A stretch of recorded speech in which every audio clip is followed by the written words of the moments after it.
هذه الرائية تقول: يا شيخ، كل أحلامي عن الجن والسحر والثعابين. مرة حلمت إني في عرس وأنا العروس، وكانوا الطقاقات من حولي جنيات وقاعدة يزفوني وأنا أزف. في وحدة جت ومسكتني من ظهري، وقمت من الحلم وأنا أحس باللمسة في ظهري، وكنا حطني يدي على ظهري.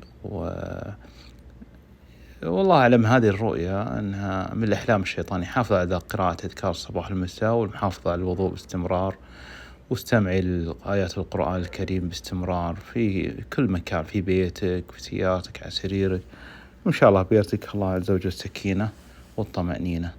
وكل ما رأيت مثل هذه المنامات استعيذ بالله من الشيطان الرجيم، لأنك إذا أعطيتها بالك راح تتكرر، إذا أعطيتها بالك راح تتكرر، وتبحثي عن مفسر راح تتكرر وتزيد. فأنت من البداية حافظ على أذكار الصباح والمساء، واستعيذ بالله من الشيطان الرجيم، واشتغلي ولا تفكرين فيها، اشتغلي طول اليوم.